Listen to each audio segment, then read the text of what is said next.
Hey guys, Autorod here. I know, it's been a long time, life and such, but I just had to give my 2 cents on a recent development. So, U.S. Secretary of State John Kerry recently went on record insisting that one of the country's positive aspects was its freedom of expression.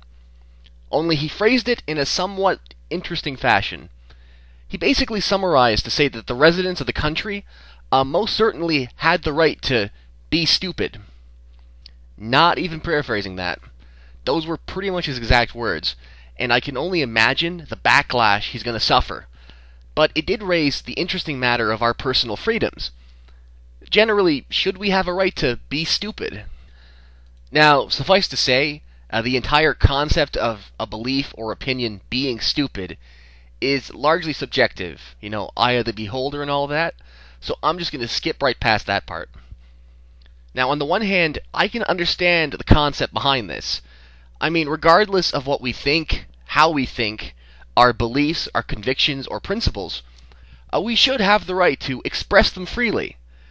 I even applaud him for having the guts to express his opinion so bluntly, given he's in a political climate where anything remotely critical can result in a big old media fireball. But freedom of expression does leave some gray areas to consider. For example, take a radical Baptist church group who regularly held protests at the funerals of American soldiers, and even protested Heath Ledger's memorial to evidently make it clear that the actor was burning in hell for once playing a gay cowboy in a movie. Example of stupidity? Yeah. Do they have a right to the stupidity? Sure. Doubt any therapy on the face of this earth could fix what's wrong with them anyway. But should they have the right to present themselves at a funeral, or even in shouting distance of a memorial, spewing their bile and subjecting the family and friends of the deceased to even greater emotional distress than they're no doubt already going through? Well, apparently, according to law, they can. Now, would I have the right, as family or friend to the deceased, to pelt the protesters with paint-filled balloons? Keeping in mind I'd be a gentleman and give them a warning first. Something like, leave now or I'll pelt you with paint-filled balloons. No. They could insist that my friend or family member was a Babylonian whore, destined to burn in the pits of Tartarus till the end of time, doomed to eternally lie with Satan and all his spiky things.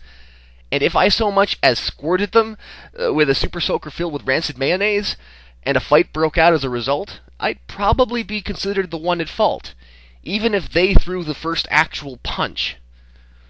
All my rights would really permit me to do is apparently just yell back at them.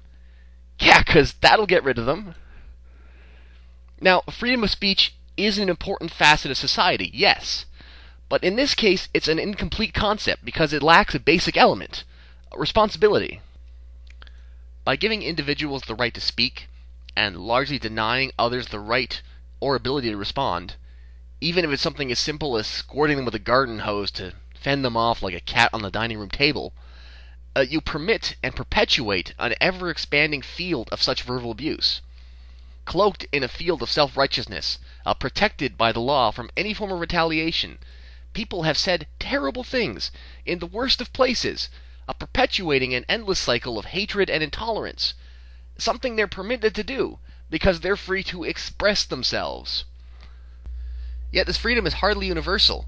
The Boy Scouts of America continue to maintain a no-gay policy. Many conservative Christian schools are fighting tooth and nail against a piece of legislation that might require them to permit gay-straight alliances. And of course, don't get me started on the thankfully dismantled don't ask, don't tell policy that the Army maintained for the longest time.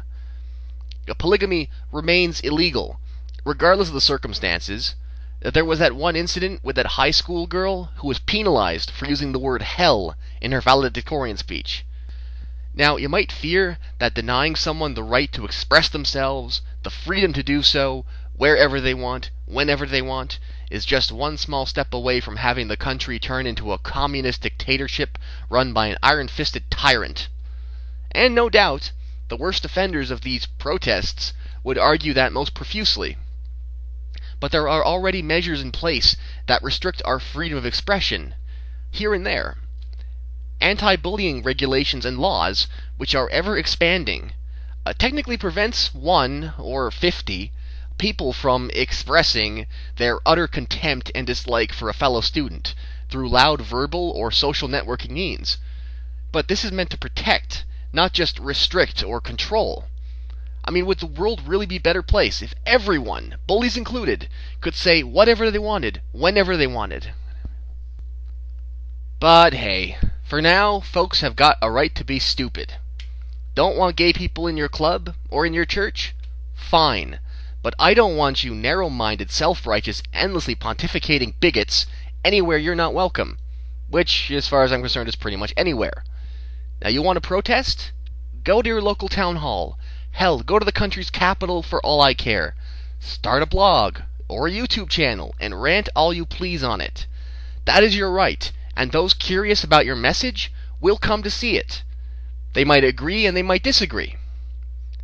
But keep it away from funerals, from schools, when it doesn't have anything to do with education.